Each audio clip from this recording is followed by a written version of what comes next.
ახლა კი მოვიწვიოთ ჩვენი სტუმრები. ქალბატონი ნინო ხაბეიშვილი, კლინიკა N-Medicine-ის ექიმი ენდოკრინოლოგი და ამავე კლინიკის ნეფროლოგი, მედიცინის აკადემიური დოქტორი, ასოცირებული პროფესორი ქალბატონი ანა შამანაძე. სტუმრებს თხოვთ სტუდიაში. მოგესალმებით. გამარჯობათ. მოგესალმებით. მადლობა. შევხვედრივართ. მოგესალმებით. კეთილი იყოს თქვენი მობრძანება ჩვენს გადაცემაში და სანამ დავიწყებთ საუბარს, გთხოვთ მიირთვათ წყალი მთის, რომელიც არ შეიცავს ბრომატს. ნინა, საუბრობთ შინაგანი სეკრეციის ორგანოებზე, ჯირკვლებზე და ასეთი ერთ-ერთი გახლავთ პარათირეოიდული ჯირკვალი, რომლის მიუხედავად იმისა, რომ ზომებში არის ძალიან პატარა, მას ენიჭება ჩვენს ორგანიზმში, ანუ გამართულ მუშაობაში ძალიან მნიშვნელოვანი როლი. ქალბატონი ნინო, მოდით აუხსნათ ჩვენს ტელემაყურებელს, თუ რას წარმოადგენს პარათჰორმონი. მოგესალმებით კიდევ ერთხელ, დიდი მადლობა მოწვევისთვის. პარათჰორმონი ეს არის უმნიშვნელოვანესი ჰორმონი, რომელიც გამომუშავდება ფარისებრ ახლო, ანუ პარათირეოიდულ ჯირკვალში. ორგანიზმში გვაქვს 4 ძალიან მცირე ზომის პარათირეოიდული ჯირკვალი, როგორც ახსენეთ, გამოიმუშავებს აღნიშნულ ჰორმონს, რომელიც მონაწილეობს კალციუმის ცვლაში. არეგულირებს კალციუმის და ფოსფორის ბალანსს, რაც უმნიშვნელოვანესი არის ორგანიზმისთვის, გზის, ძვლის ქსოვილის ფორმირებისთვის, კუნთოვანი ქსოვილის მუშაობისთვის, როგორც განივზოლიანი, ასევე შინაგანი ორგანოების მუშაობისთვის, მაგრამ არის მდგომარეობა, როდესაც ირღვევა პარათირეოიდული ჰორმონის სეკრეცია, შეიძლება ჭარბად მოხდეს მისი სეკრეცია, ან დაქვეითდეს პირიქით, ასეთ შემთხვევაში ძალიან სერიოზულ დაავადებასთან გვაქვს საქმე, ეს არის ჰიპერპარათირეოზი. ჰიპერპარათირეოზი შეიძლება იყოს პირველადი, როდესაც თვითონ რომელიმე პარათირეოიდული ჯირკვალი ზომაში გაიზრდება, ჩამოყალიბდება ადენომა, შეიძლება იყოს ჰიპერპლაზია, რამდენიმე პარათირეოიდული ჯირკვლის მომატება ზომაში. ჭარბის სეკრეციის შედეგად უკვე კალციუმი გადმოდის ძვლის ქსოვილიდან სისხლში, ჭარბი კალციუმი ლაგდება სხვადასხვა ორგანოში, თირკმელში, პირველ რიგში, ასევე სისხლის კედელში, შეიძლება გამოიწვიოს სისხლის კედლის გამყიფება, გულის რითმის მუშაობაში ანელოს, კუნთოვანი სისუსტე გამოიწვიოს და ასე შემდეგ. მეორადი ჰიპერპარათირეოზი არსებობს, როდესაც თვითონ პარათირეოიდული ჯირკვლები აბსოლუტურად ნორმაშია, მაგრამ სხვა დაავადებები განაპირობებენ მისი ფუნქციის მომატებას. ერთ-ერთი მსუბუქი დარღვევა არის D ვიტამინის დეფიციტი. თუ მკვეთრად გამოხატული დეფიციტი გვაქვს ორგანიზმში, კალციუმის სათანადო შეწოვა ვერ ხდება ნაწლავებიდან, კუჭ-ნაწლავის სისტემიდან და კომპენსატორულად, ანუ დახმარების მიზნით ხდება პარათირეოიდული ჰორმონის მატება. ეს არ არის მძიმე პათოლოგიური მდგომარეობა, პირიქით ეს არის კომპენსატორული მდგომარეობა და მას შემდეგ, რაც D ვიტამინის მაჩვენებელი მოწესრიგდება, ეს იმისთვის არის, რომ სისხლში კალციუმის მაჩვენებელი შენარჩუნდეს ნორმის ფარგლებში. რა თქმა უნდა, პარათჰორმონიც დგება ნორმის ფარგლებში. განსხვავებით მეორადი და მესამეული ჰიპერპარათირეოზისგან, როდესაც თირკმლის დაავადებების დროს აღინიშნება პარათჰორმონის მატება, ამ დროს უკვე სხვა მექანიზმი აბსოლუტურად ჩართული. რა ნიშნებით ვლინდება ეს დაავადება? სიმპტომები დამოკიდებულია იმაზე. პაციენტს როდის შეიძლება, რომ თავის თავს რაღაცა მიაყურადოს და რაღაცა უცვლელობა შეატყოს. თუ მსუბუქად გამოხატული, ანუ საწყის ეტაპზე ძალიან ხშირ შემთხვევაში სიმპტომები არის ფარული და შესაძლოა ვერ მიხვდეს ვერც პაციენტი, ვერც ექიმი, რომ ჰიპერპარათირეოზთან გვაქვს საქმე. რაც შეეხება შორს წასულ შემთხვევებში, როდესაც უკვე ჭარბად არის მკვეთრად მომატებულია პარათჰორმონის კონცენტრაცია სისხლში და ძვალი იფიტება კალციუმისგან, ფაქტიურად მკვეთრად არის გამოხატული ძვლების ტკივილი, სახსრების ტკივილი. ჭარბი კალციუმი ჩალაგდება თირკმელში და გამოიწვევს ნეფროლიზთიას, ანუ თირკმლის კენჭოვან დაავადებას, რომელსაც ხშირად მორეციდივე ხასიათი აქვს. სისხლის კედელში ჩალაგების შედეგად იმატებს არტერიული წნევა, ვითარდება არითმია. მკვეთრად არის გამოხატული ასევე კუნთოვანი სისუსტე. მოგეხსენებათ, კალციუმი მონაწილეობს ნევროკუნთოვანი იმპულსის გადაცემაში, ამიტომ მკვეთრად გამოხატული არის ადვილადახლა, სისუსტე, კონცენტრაციის უნარის დაქვეითება და შეიძლება ფსიქოზური აშლილობებიც ჰქონდეს პაციენტს. ასევე დამახასიათებელია გახშირებული შარდვა, რომელიც ნეფროლოგისთვის უფრო ესეთი ცნობილი სიმპტომი. ქალბატონი ნინო, ჩვენ ყოველთვის ვამბობთ, რომ დროული დიაგნოსტიკა ეს გახლავთ ეფექტური მკურნალობის საწინდარი. ამ შემთხვევაში რა კვლევებს მიმართავთ იმისთვის რომ გამოვლინდეს, დადასტურდეს ეს დიაგნოზი, როგორც ლაბორატორიული, ისე დამატებითი რა კვლევები არის საჭირო? საკმაოდ მარტივი გამოკვლევა ეს არის კალციუმის კონცენტრაციის განსაზღვრა სისხლში, თუ არის ნორმაზე მაღალი, ძალიან მარტივია დიაგნოსტიკა, განისაზღვრება პარათორმონის კონცენტრაცია სისხლში, შემდეგ ჩატარდება ულტრაბგერითი კვლევა, საჭიროების შემთხვევაში სცინტიგრაფია და უკვე ხდება ვიზუალიზება აღნიშნული წარმონაქმნის და შემდეგ რა თქმა უნდა ტარდება ქირურგიული მკურნალობა. ცოტა რთულდება სიტუაცია, როდესაც კალციუმი არის ნორმის ფარგლებში და შესაძლოა იყოს ჰიპერპარათირეოზი. ასეთ შემთხვევაში სხვა ტაქტიკას ვირჩევთ, ვაკვირდებით დინამიკაში, ვაკონტროლებთ რა ნიშნულზე აიწევს პარათორმონის კონცენტრაცია და საჭიროების შემთხვევაში ვაკეთებთ შემდეგ დამატებით კვლევებს. რა თქმა უნდა, სასურველია რომ ამ ეტაპზე აღმოვაჩინოთ, რომ დროულად მოხდეს ჩარევა, რადგან დროული დიაგნოსტიკის შემთხვევაში თავიდან ავიცილებთ მნიშვნელოვან დარღვევებს, ძვლოვანი ქსოვილს შევინარჩუნებთ, არ განვითარდება მოტეხილობები, თირკმელი არ დაზიანდება, თქვათ შესაძლოა მივიდეს თირკმის უკმარისობა უნდაც ესეთი პაციენტი და ასე შემდეგ. რამდენად ხშირად როგორც ენდოკრინოლოგ შეხვედრიათ ეს პათოლოგია? რამდენად არის პოპულაციაში მრავლად ეს წარმოქმნილი? თუ პირიქით საკმაოდ იშვიათი პათოლოგიაა და ამიტომ კიდევ უფრო გაძნელებულია მისი დიაგნოსტიკა. არც თუ ისე იშვიათი პათოლოგია არ არის, რა თქმა უნდა, ისეთი სიხშირით როგორც დიაბეტი და ფარისებრის ჯირკვლის დაავადებები პოპულაციის დაახლოებით 2%-ს აქვს, თუმცა იქით თავის აქტუალობიდან გამომდინარე ჩვენ პრაქტიკაში რა თქმა უნდა გვხვდება ჰიპერპარათირეოზი არ არის უიშვიათესი ნამდვილად და ყოველთვის უნდა გქონდეს მხედველობაში არა მარტო ენდოკრინოლოგს რა თქმა უნდა არ გამოეპარება მხედველობიდან ძალიან მნიშვნელოვანია სხვა დარგის სპეციალისტებსაც ახსოვდეთ რომ არსებობს აღნიშნული დაავადება განსაკუთრებით ნეფროლოგებისთვის ეს აქტუალურია რადგან თვითონ მეორადი ჰიპერპარათირეოზის პირდაპირ მხოლოდ ნეფროლოგი მკურნალობს გასტროენტეროლოგი ასევე თუ არის მორეციდივე ანუ კუჭნაწლავის დაავადებები გულის რევაღები ნება გასტრიტი წყლული შესაძლოა იყოს ყაბზობა ესეთ შემთხვევაშიც უნდა კონდეს გარკვეული ცოდნა გასტროენტეროლოგს, კარდიოლოგს, არტერიული წნევის მატება, რითმის დარღვევა არის პირდაპირ კავშირში და ყველაზე რთული სადიაგნოსტიკო რაც არის ასაკოვნებში, როდესაც არის გამოხატული სისუსტე მოთენთილობა, შეიძლება უბრალოდ ასაკს მიაწერონ და მოტეხილობები მით უმეტეს და თქვათ გამოეპაროთ აღნიშნული დიაგნოზი. ჩვენ პრაქტიკაში საკმაოდ გვხვდება ენდოკრინოლოგებს, უფრო მნიშვნელოვანია რომ სხვა დარგის სპეციალისტები ძირითადი გამშვები მექანიზმი რა არის ხოლმე ჰიპერპარათირეოზის დროს? ანუ გამომწვევი მიზეზი ჰიპერპარათირეოზის შემთხვევაში, ადენომის შემთხვევაში, რა თქმა უნდა, პირველადი, რომელიც ენდოკრინულ პათოლოგიად ითვლება, ცნობილი არ არის. თუმცა გარკვეული გენეტიკური სინდრომების შემადგენლობაში შედის და თუ რამდენიმე ენდოკრინული დაავადება აქვს პაციენტს, აუცილებლად სკრინინგულად ვატარებთ ჰიპერპარათირეოზის, უკვე გვაქვს მხედველობაში, რომ შეიძლება მას ჰქონდეს ასევე ჰიპერპარათირეოზი. ჩვეულებრივ ადენომის შემთხვევაში ესეთ გამოშვებ მექანიზმს ან გამომწვევ მიზეზს ან საპროფილაქტიკო ღონისძიებას ვერ მივიღებთ. სანამ ნეფროლოგთან გადავალ კიდევ ერთ კითხვას დავუსვამ, რამდენად არის ხოლმე, რომ თქვა აბსოლუტურად ინტაქტური, ანუ დაუზიანებელი ფარისებური ჯირკვალი გვაქვს და ამ დროს ფარისებრ ახლო, ანუ პარათირეოდული ჯირკვალი დაინტერესებულია და პრობლემაა. რა თქმა უნდა, არანაირ კავშირში არ არის ფარისებრი ჯირკვლის დაავადებასთან, შესაძლოა არც სტრუქტურული წარმონაქმნი იყოს, არც ფუნქციის დარღვევა და პარათირეოდული ჯირკვლის ადენომა გქონდეს. არანაირ კავშირში არ არის ფარისებრ ჯირკვალთან. ქალბატონო, ჩვენ დაგიბრუნდებით კიდევ კითხვებით. ქალბატონო ანა, რა კავშირი აქვს აი ამ ორ ორგანოს, რასაც ქვია თირკმელი და პარათიროიდული ჯირკვალი? მოგესალმებით. თითქოს და მანძილი დაშორება ძალიან ესეთი სოლიდური და დიდია, მაგრამ ყველა საუბრობს ამ კავშირზე. მოდით ჩვენს ტელემაყურებელს გასაგები უბრალო ენით აუხსნათ ეს ყველაფერი. მოგესალმებით, მადლობა მოწვევისთვის. ნამდვილად სწორად აღნიშნეთ, თითქოს ორი სრულიად ერთმანეთისგან განსხვავებული ორგანო, სრულიად ყველაფრით, მაგრამ ვერ წამოიგებთ, როგორი ჭიდრო კავშირი არის ამ ორ ორგანოს შორის. ანუ როგორც ნინო ახსენა, პარათიროიდული ჯირკვლები, ანუ ფარისებრ ახლო ჯირკვლები გამოყოფენ ჰორმონს, ანუ პარათიროიდულ ჰორმონს, რომელიც პასუხისმგებელი არის ორგანიზმში კალციუმის რეგულაციაში.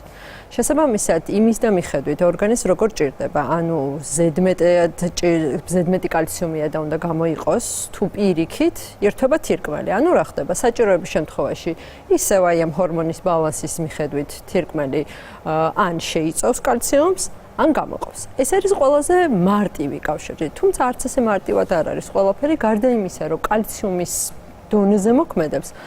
თირკმელი არის ის ერთ-ერთი ორგანო, რომელიც ასევე დ-ვიტამინის აქტივაციაში მონაწილეობს. შესაბამისად, აქტიური დ-ვიტამინზე უკვე ნინო ბევრი ელაპარაკა, თუ რამ ხელა მნიშვნელობა აქვს, როგორც პირველადი, განსაკუთრებით მეორადი ჰიპერპარათირეოზის განვითარებაში, შესაბამისად, ორმაგი კავშირით შეუძლია თირკმელს და ასევე პარათირეოდულ ჰორმონს, ან ორმაგი კავშირით.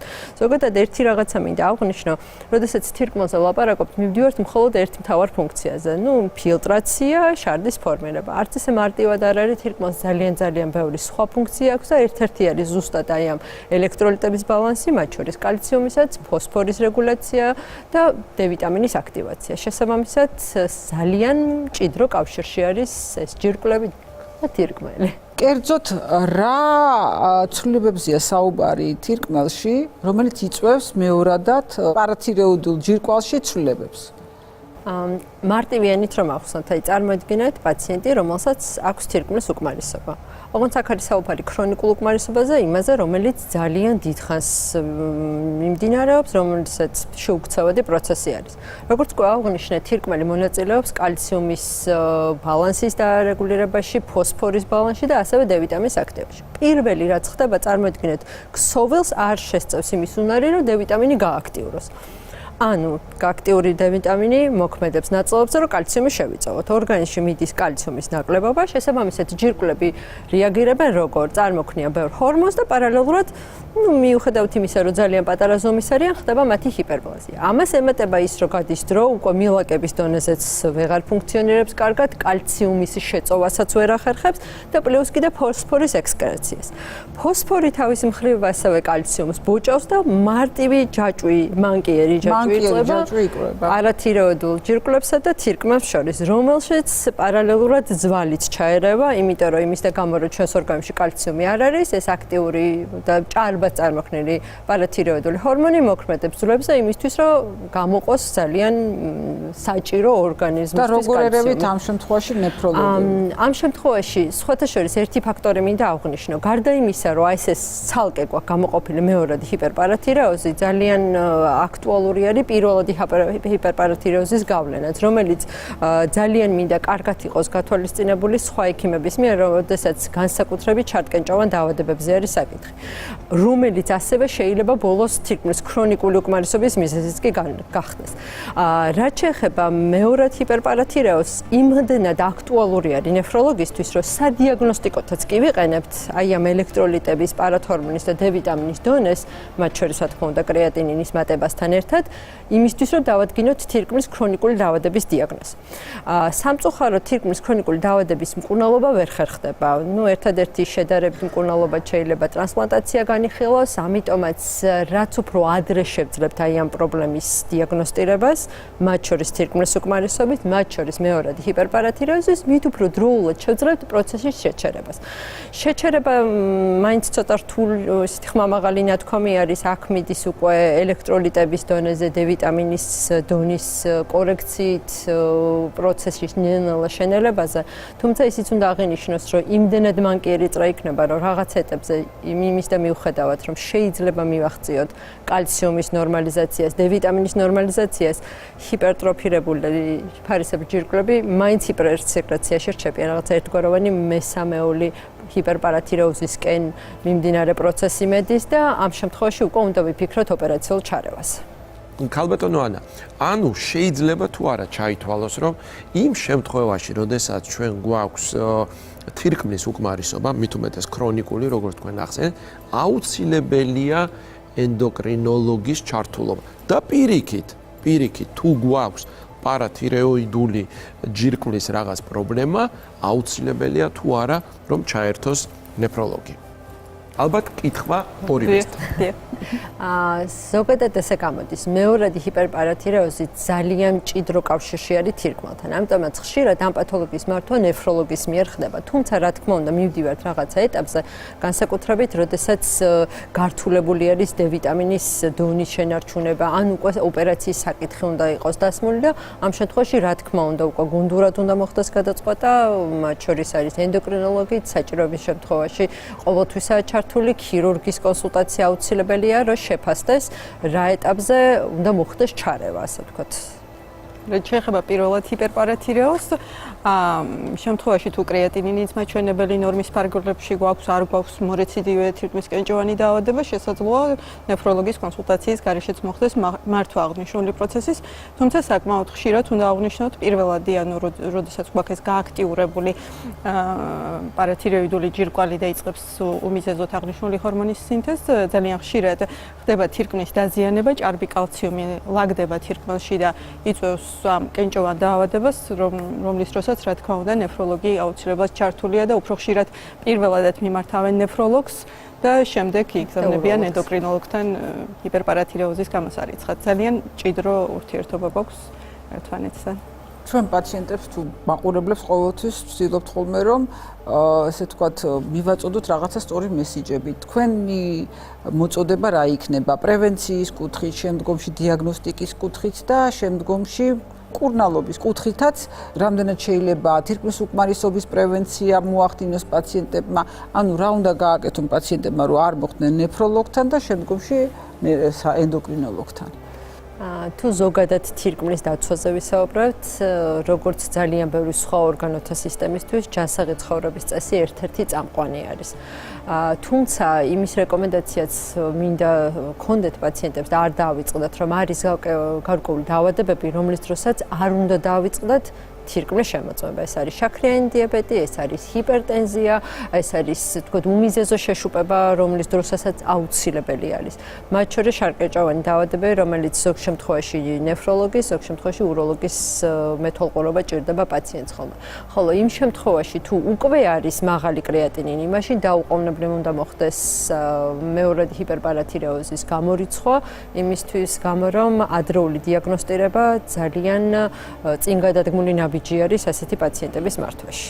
ქალბატონო ნინო, როდესაც საუბრობთ ტოქსიურ ჭიყზე და მის ქირურგიულ კურნალობაზე, ყოფილა თუ არა ისეთი შემთხვევები, როდესაც ვთქვათ ჩარევის შემდეგ მოხდა პარალელურად ამ პარათირეოიდული ჯირკვლის მოცილება და რა შედეგი შეიძლება მოყვეს ამას? რა თქმა უნდა, ერთ-ერთი ქართული თიროიდექტომის, ანუ ფარისებრი ჯირკვლის ოპერაციის ერთ-ერთი საკმაოდ ხშირი გართულება ჰიპოპარათირეოზი, როდესაც რამდენიმე ფარისებრი ჯირკვალი შესაძლოა დაზიანდეს. რასაც მოყვება ჰიპოპარათირეოზი. პარათიროიდული ჯირკვლის ფუნქციის დაქვეითება.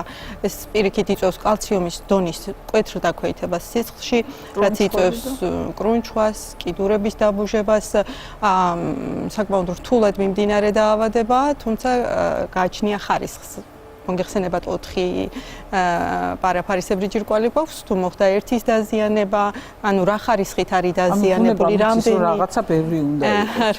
რამდენი ჯირკვალი დაზიანდა, რა ხარისხით დაზიანდა, ამის მიხედვით შესაძლოა იყოს მსუბუქი ხარისხით მიმდინარე, უბრალოდ დაბუჟებებით გამოვლინდეს და არა კრუნჩხვებით, როდესაც ესე მკვეთრად გამოხატული კრუნჩხვებით გამოვლინდება, ეს ყველასთვის ცნობილი გართულებაა, მით უმეტეს ქირურგებისთვის და ენდოკრინოლოგებისთვის. თანამედროვე მედიცინაში შედარებით ნაკლებად ხვდებით, თუმცა მაინც არც თუ ისე იშვიათი გართულებაა. და თქვენი რეკომენდაციები და თქვენი მიმართვა ჩვენს ტელემაყურებას, როგორ აიცილონ თავიდან თუ არის შესაძლებელი ისეთი გართულება, როგორიც არის ჰიპერპარათირეოზი. ჰიპერპარათირეოზს პირველად ვერანაირად ვერ აიცილებს ადამიანი, მაგრამ შესაძლოა, მაგრამ ძალიან მნიშვნელოვანია, რომ დროულად მიმართოს ექიმს. ხშირად უბრალოდ გამოხატული კუნთოვანი სისუსტე, საერთო სისუსტე, კონცენტრაციის უნარის დაქვეითება, დეპრესიული განწყობა, უკვე შორს წასულ შემთხვევაში საწყის ეტაპზე მსუბუქი სიმპტომები იწყება. შემდეგ თუ მოყვება ძვლების ტკივილი, სახსრების ტკივილი, თირკმლის კენჭოვანი დაავადება, ეს უკვე მნიშვნელოვანი ინდიკატორია, არტერიული წნევის მატება, გულძმარვა, კუჭნაწლავის ტრაქტთან დაკავშირებული ჩივილები, ერთად კომბინაციაში უკვე უნდა ვიფიქროთ, რომ ხომ არ არის ეს პარათიროიდულ ჯირკვალთან კავშირში. მარტივად შეგვიძლია ვთქვათ, რომ ძვლების ტკივილი და სახსრების ტკივილი, თუმცა ეს უკვე ცოტა შორს წასულ შემთხვევაში გვაქვს. ესე ძვლების, სახსრების ტკივილი და თირკმლის კენჭოვანი დაავადება ცოტა უკვე შორს წასულ შემთხვევაში გვაქვს, ამიტომ ცოტა მსუბუქი სიმპტომების შემთხვევაშიც ზოგადად სასურველია ყურადღება მივაქციოთ.